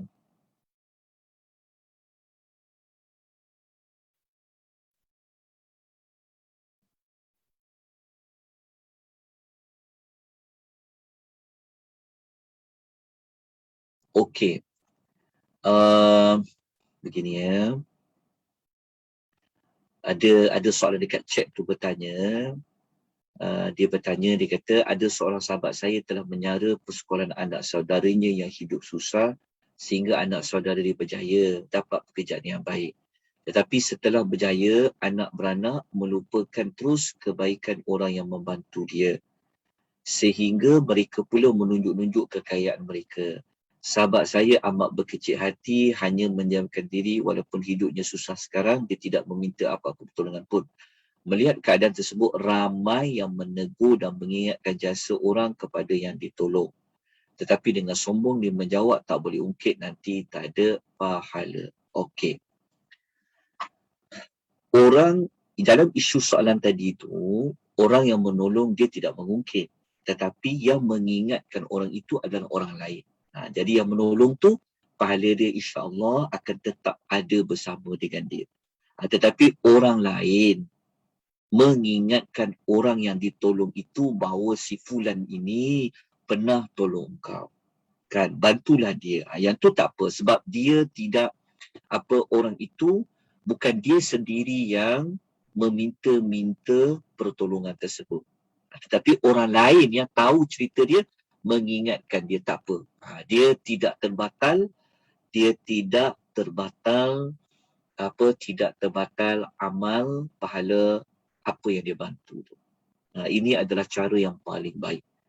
Yakin dengan janji Allah. Yakin dengan janji Allah. Apa pun kita buat, kita kata apa? Wa ila rabbika faghab. Hanya kepada Allah kita berharap dari sudut ganjaran. Baik, kita pergi kepada tajuk ni. Ni perkara yang penting juga ya. Sebab apa tuan-tuan? Kita ambil kat hujung. Tengok dekat nota siri 1. Kita tengok dekat belakang sekali tu. Kita tengok apa kata para ulama tentang ikhlas tu. Kita tengok apa kata Sahlun bin Abdullah As-Tusturi. Para ulama salafus salih ni mereka kata apa tentang ikhlas? Dia kata apa? Dia kata laisa ala nafsi syai'un ashaqqa minal ikhlas. Dia kata tak ada suatu pun yang lebih susah ke atas nafsu seseorang berbanding dengan ikhlas. Kenapa? Li'annahu laitha laha fihi nasibun. Kerana nafsu tidak mempunyai apa-apa habuan dalam ikhlas. Maknanya dia nak kata benda yang paling susah kan nak buat adalah ikhlas, dia kata. Seperti mana kata Yusuf bin Al-Husain Ar-Razi. Dia kata apa? Dia kata a'adzu syai'in fid dunya al-ikhlas. Dia kata sesuatu yang paling berharga dekat dunia adalah ikhlas. Wa kam ashtahidu fi isqatir riya'i an qalbi wa ka'annahu yanbutu fihi ala launin akhar. Dia kata banyak sekali aku bersusah payah untuk menggugurkan riak daripada hatiku. Seolah-olah riak tumbuh dalam hatiku dengan warna yang lain pula. Kata Yusuf Al-Husain Ar-Razi rahimahullah, dia kata benda yang paling berharga dekat dunia adalah ikhlas. Betul kan? Tapi nak dapat ikhlas ni susah sangat. Kan? Kalau timbul riak, nak buang riak tu, kita buang sekejap riak, datang riak tu duduk lain pula. Buang lagi, datang pula dengan riak yang lain. Dia kata. Kita tengok apa kata, kita terus kepada perbahasan dia. Begini. Kita nak buat. Ini di antara perkara yang sangat penting juga untuk ikhlas. Kita tengok. Macam mana dikatakan amal yang bukan kerana Allah Ta'ala tu, yang campur dengan riak tu, macam mana bentuk amal tu? Sebab apa? Sebab kalau kita belajar tajuk hari ni, dengan tajuk yang kita belajar pada siri pertama tu, rasanya saya dan tuan-tuan perempuan ni pun, kalau kita jumpa dengan Allah Ta'ala nanti kan, kalau tengok pahala kita, agak-agak banyak tak yang Allah Ta'ala tak terima. Sebab salah satu syarat amal Allah terima kena ikhlas. Kalau kita buat postmortem, kita muhasabah, kita koreksi diri, rasanya banyak amal-amal kita yang Allah tolak kan. Jadi macam mana kita nak buat? Sebab nak dapat ikhlas ni susah. Nak buang riak tu, ya Allah, susah sangat. So macam mana? Jadi Ibn Rajab diulat. Dia kata pertama, dia kata macam ni. Dia kata, fataratan yakunu riya'an mahdha. Dia kata kalau amalan tu dilakukan, memang amal tu dia memang riak. Memang amal yang dia buat tu memang dia niat dia memang untuk riak dah. Dia memang tak ada sikit pun niat tu kerana Allah. Dia memang riak sepenuhnya. Seperti contoh, dia kata la yuradu bihi siwa mura'. Saya baca pada terjemahan lah untuk terjemahkan masa. Ingat ini kategori amal pertama. Kalau ada mana-mana manusia, amal dia memang sepenuhnya riak saja, kan, seperti mana dia hanya nak menunjuk-nunjuk kepada makhluk, kan, seperti nak dapat kepentingan duniawi, macam perangai orang munafik dalam bab solat, surah Nisa ayat 42, Ibn Rajab kata apa? Ibn Rajab mengatakan, setiap Muslim tidak meragui lagi bahawa amalan ini akan sia-sia. Amalan ini akan sia-sia dan pelakunya mendapat kebencian dan balasan buruk daripada Allah Subhanahu Wa Taala. Maknanya, kalau situasi pertama, kalau siapa-siapa dia buat amal, memang niat dia nak riak, maka pasti amal tu tak dapat apa-apa. Itu amal yang pertama, bentuk dia. Kalau yang kedua pula, bentuk kedua ni dia kata ada kala amal itu dilakukan kerana Allah, tetapi masih ada riak bersama dengan niat tersebut. Yang ini dia kata ada orang dia nak buat amal kerana Allah, tapi dalam masa yang sama dia ada tak ikhlas tu. Dia bercampur. So macam mana amal ni? Kata Ibn Rajab, sekiranya riak tersebut ada bersama dengan dia sejak dari mula amalan tu dilakukan, nas-nas yang sahih menunjukkan amalan itu batal dan sia-sia. Faham tak maksud dia? Maksud dia, kalau yang pertama tadi memang tak dinafikan lagi, memang riak terus, memang semata-mata bukan kerana Allah. Itu memang tak dapat dipastikan, memang tak boleh lari lagi, memang tertolak amal tu, tak dapat pahala apa-apa. Tapi yang kedua ni, dia dah bawa siap-siap dah, memang dia niat, dia bercampur. Ada kerana Allah, ada juga niat kerana apa? Kerana manusia, kerana dunia dan sebagainya. Maka kata Ibn Rajab, berdasarkan dalil-dalil Quran ke hadis ke, amal itu terbatal. Maksudnya pahala dia tak dapat apa-apa. Dia kata, lepas tu dia bawa dalil lah. Okey, kita pergi kepada amal yang bentuk ketiga. Yang ketiga, dia sama macam nombor 2. Tetapi yang ketiga ni dia ada beza sikit. Iaitu, dia kata, sekiranya amalan itu pada mula-mula dia buat kerana Allah. Kemudian tiba-tiba datang riak dalam hatinya. Lalu dia menolaknya. Yang ini beza. Kalau yang kedua tadi, kalau situasi kedua, dia memang riak tapi campur juga dengan Allah. Dia memang ada sebab lain dalam masa sama kerana Allah. Dia buat dua-dua. Yang itu tertolak. Tapi yang ketiga ni, dia buat kerana Allah. Tiba-tiba datang riak. Aku nak tunjuk-tunjuk lah dekat orang. Aku nak bagi tahu lah dekat orang. Aku nak hebat lah dekat orang. Kan? Dia ada sifat riak tu. Tetapi dia lawan riak tu. Dia terfikir. Dia teringat dia belajar. Dia teringat, kalau aku riak ni aku tak dapat pahala apa-apa ni. Maka dia tolak riak tu. Dia lawan supaya riak tu habis. Supaya dia usaha nak lawan riak tu. Maka kata para ulama, ia tidak memudaratkan. Tidak memudaratkan apa? Maknanya riak yang datang tu tidak menghapuskan pahala dia. Lepas tu dia kata, tiada sebarang perselisihan pendapat di kalangan para ulama tentang hukum ini. Maksud dia, waktu dia buat amal tu, dia ikhlas. Contoh dia baca Quran, dia baca Quran. Tiba-tiba ada orang datang dekat dia. Dia pun nak tunjuk-tunjuk dia ni rajin nak baca Quran. Dia kuatkan sikit suara dia nak bagi orang tahu dia baca Quran. Tiba-tiba dia teringat, astagfirullah, aku ni dah riak ni. Dia lawan riak tu. Amal yang mula-mula dia buat baca Quran kerana Allah tadi tu, waktu dia seorang tadi, Allah bagi pahala dekat dia. Riak yang datang tadi tu tak menghapuskan pahala dia. Sebab apa? Sebab dia tolak. Tetapi jika riak tu masih lagi ada dengan dia. Kan? Para ulama kata, namun jika riak itu berterusan bersama amalannya, adakah amalannya akan gugur ataupun tidak, dan dia akan mendapat balasan berdasarkan niat asalnya? Dalam perkara ni ada perselisihan pendapat di kalangan para ulama salaf. Tahu faham tak maksud dia? Maksud dia riak tu sampai. Mula-mula dia ikhlas. Tahu faham kan? Dia semayang sunat seorang-seorang. Tak ada siapa datang. Tiba-tiba datang jemaah lain. Dia buat rajin, dia semayang. Tapi dia teringat, alamak aku dah riak ni. Dia buang riak tu, dia lawan, dia buang riak tu, okey. Dia dapat seperti niat yang asal.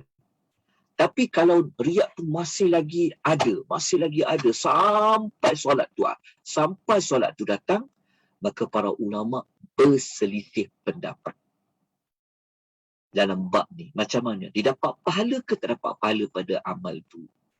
Maka seperti mana yang dinyatakan oleh Imam Ahmad dan Jarir At-Tabari, mereka mengatakan bahawa amalan itu tidak gugur dan dia akan mendapat pahala kerana niat asal-asalnya adalah kerana Allah.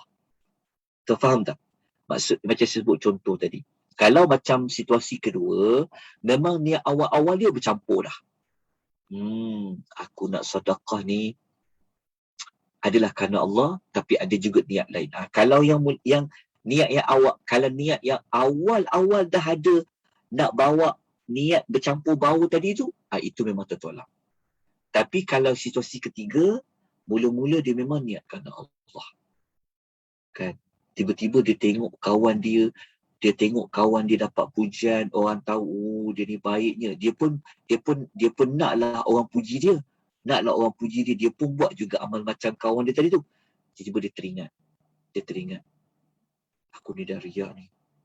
Dia lawan riak tadi tu, Allah bagi pahala dekat dia. Pahala tu masih kekal dekat dia. Tetapi kalau riak tu macam masih ada lagi, lawan lagi, masih ada, maka para ulama seperti mana kata Imam Ahmad dan At-Tabari mengatakan, mereka memilih bahawa riak itu tidak mengganggu tidak menghapuskan pahala amal tadi tu. Tapi syaratnya apa? Dia kena tolak. Okay, wallahu ta'ala alam tentang ikhlas yang dapat kita belajar pada pagi ini. Kita faham tak maksud dia? Okey, jelas ya? Ini apa yang telah dilakukan. Okey. Tuan-tuan dan puan yang Allah rahmati sekalian ya, inilah beberapa maklumat yang dapat saya kongsikan tentang kelebihan ikhlas. Jadi insya-Allah pada kelas akan datang kita akan belajar tajuk yang lain pula, kelebihan amal yang lain. Tunggu saya maklumkan apakah amal-amal yang lain. Kalau tu tadi cadangan ya, kalau tu ada cadangan juga nak bagi tajuk, kupaslah tajuk kelebihan amal sekian-sekian, tolong bagi tahu. InsyaAllah nanti kita cuba sediakan notanya. InsyaAllah saya juga akan cuba sedaya upaya dengan rahmat bantuan dari Allah untuk kita sama-sama mendapat manfaat. Jadi itu saja daripada saya untuk pengisian pada pagi ini. Semoga kita semua dapat bersungguh-sungguh untuk kita mengikhlaskan niat kita kerana Allah Subhanahu wa Ta'ala.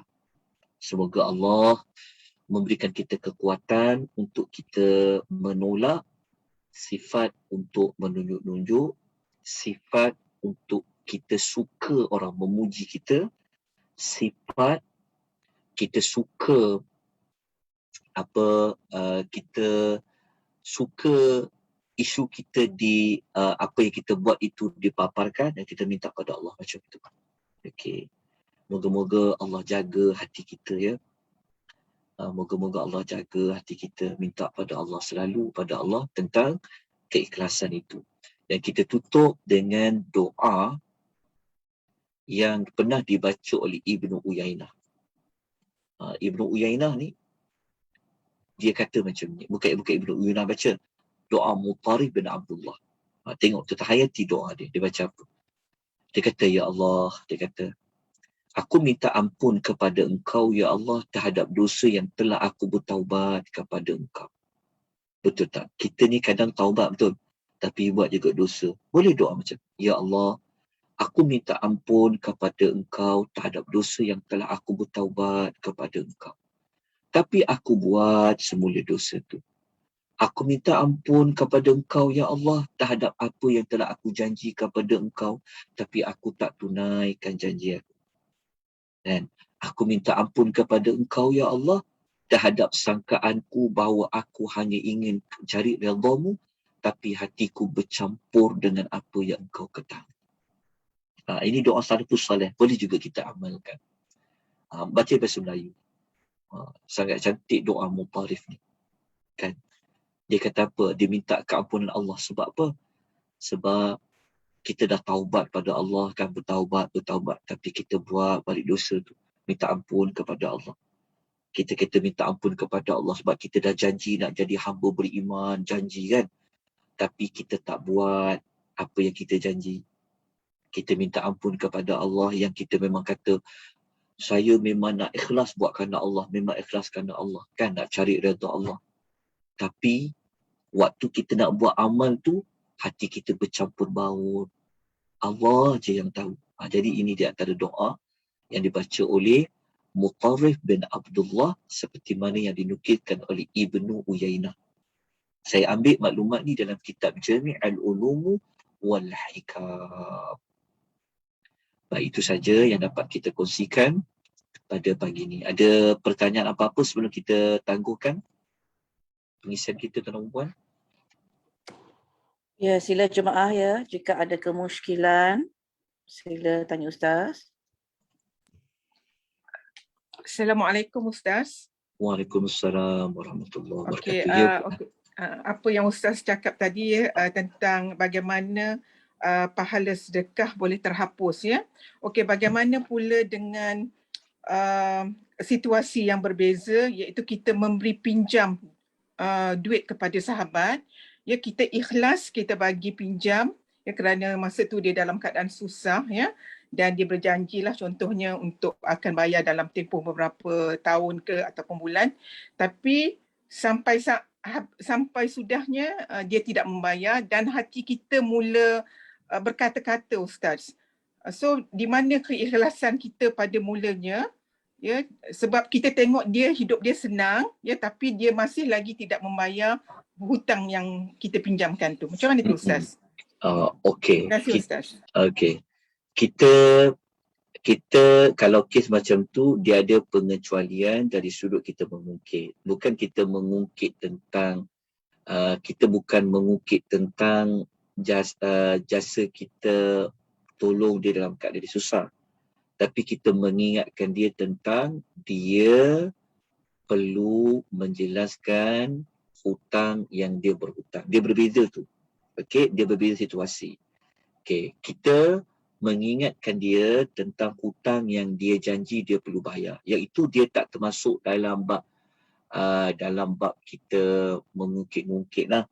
Tapi elakkan daripada kita kata seperti ini.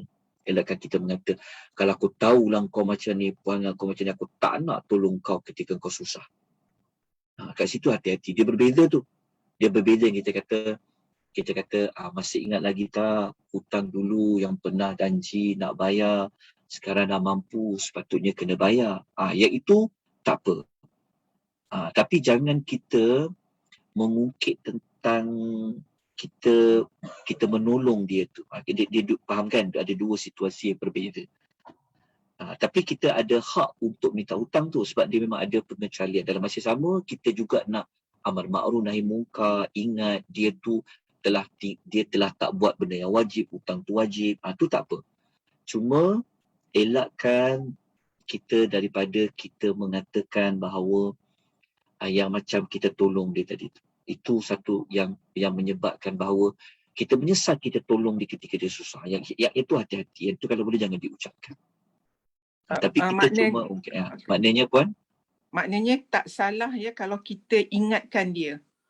Ya. Ingatkan dia untuk membayar hutang. Ya? Ya, tak salah. Memang, ya?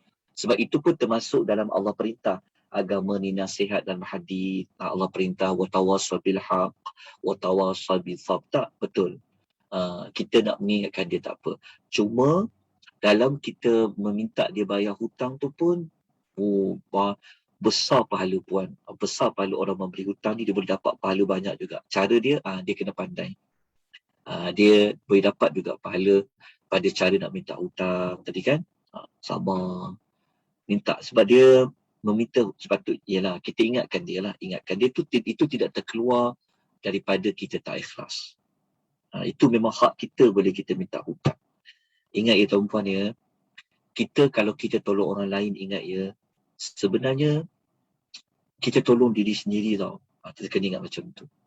Ingat, waktu kita tolong orang lain, kita jangan ingat sebab kitalah orang itu dapat kebaikan. Mari kita kata, sebab aku tolonglah kau boleh survive. Sebab aku tolonglah kau boleh hidup. Sebab aku tolonglah kau. Jangan. Sebenarnya, kita tolong orang lain. Sebenarnya kita tolong diri sendiri tau. Tahu tak maksud saya? Kita menolong orang lain. Sebenarnya bukan kerana, bukan kita tolong orang lain. Sebenarnya bukan orang itu dapat manfaat. Tapi sebenarnya manfaat itu untuk kita. Sebenarnya kita telah menolong diri kita sendiri. Kita kena ubah cara. Kadang-kadang kita rasa macam, kan kadang-kadang kita ada timbul perasaan, aku ni dah buat baik ke orang ni. Sebab aku ni lah orang tu dapat bantuan. Sebab orang ni lah aku. Jangan. Kita jangan ada fikir macam tu. Tetapi kalau kita boleh, kita dah tolong orang, kita dah bantu orang, kita kata apa? Kita akan letak diri kita, sebenarnya kita telah menyelamatkan diri kita. Sebenarnya kita membantu diri sendiri. Bukan kita membantu orang sebenarnya. Bantu orang tu maksud dia, kita bantu, kita tolong orang. Sebenarnya kita bantu diri sendiri. Ada akal tersebut. Jika kita buat baik, kebaikan tu adalah dapat kepada diri kita sendiri. Sebab kita tolong orang itulah Allah selamatkan kita daripada azab kubur. Allah selamatkan kita daripada daripada kegelapan kubur. Kita belajar pasal sedekah kan. Sebab kita tolong orang itulah Allah golongkan kita dalam golongan orang yang mendapat naungan. Sebab kita tolong orang itulah Allah selamatkan kita daripada api neraka. Jadi kita jangan letakkan bahawa sebab aku tolong itulah engkau berjaya. Sebab aku tolong itulah engkau sekian. Kita kena ingat. Jadi apabila kita faham maklumat seperti itu, kita takkan mengungkit tentang apa yang kita buat. Sepatutnya kita bersyukur sebab adanya orang itu pada situasi itu telah menyebabkan kita menyelamatkan diri kita dengan kita bantu orang itu. So kita kena didik hati kita. Tapi tak salah untuk kita ingatkan orang tu. Tapi kadang-kadang mulut kita ni, yelah kan, kita manusia kan lemah kan. Jadi kita istighfar pada Allah. Minta kita istighfar balik pada Allah. Ingat balik, ya Allah, aku terlepas cakap hari tu. Ya Allah, engkau ampunkan aku, ya Allah. Kan, sebab kita dah geram sangat kan, nak bagi dia sedar. Kadang kita terlupa mulut kita ni kadang-kadang terlepas cakap kan. Kadang-kadang kita terlepas cakap, kau ni tak sedar diri kan. Kalau bukan sebab aku tolong kau dulu, kau mungkin tak akan jadi macam ni. Nampak? Kadang kita tergeram, biarlah manusia kan. Jadi kita istighfar balik, minta pada Allah, ya Allah, janganlah kau hapuskan dosa aku kerana aku tolong dia itu, ya Allah. Ya Allah, aku terlepas cakap, ya Allah. Minta pada Allah macam tu. Jelas ya, kena bezakan hati-hati kita. Sebab orang itu merupakan ujian yang Allah hantar pada kita. Tapi kita berhak untuk minta hutang. Boleh berhak minta hutang, ingatkan dia. Dia termasuk tak terkeluar daripada keikhlasan kerana Allah Subhanahu wa ta'ala.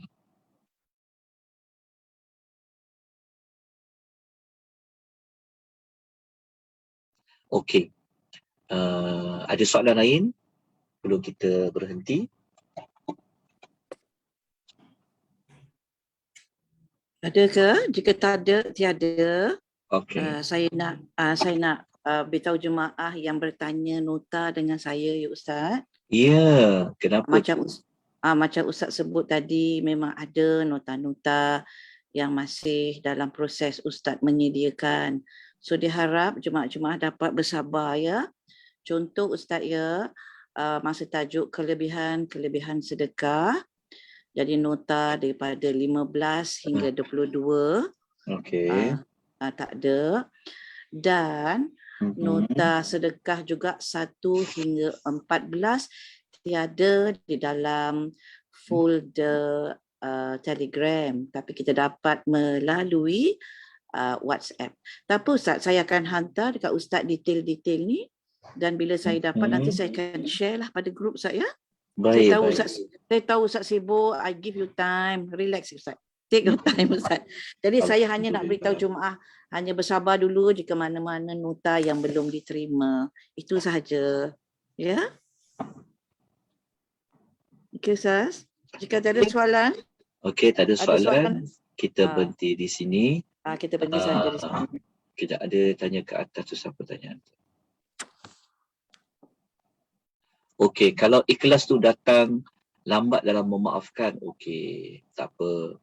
Kalau kita maafkan orang tu macam ikhlas lambat, dia nak ikhlas maafkan tu, ialah dia perasaan marah kan, biasalah, al-maklum lah. Okey, perasaan marah ni untuk memaafkan tu dia akan ambil masa. Okey, Allah akan mengukur kepada kemampuan diri kita. Seperti mana kisah yang Nabi Yaqub ni, Nabi Yaqub apabila anak-anak dia minta maaf kepada dia kan, dia suruh ayah dia, dia suruh ayah dia doa, mintakan keampunan kepada Allah untuk kesalahan mereka. Bapa dia cakap apa?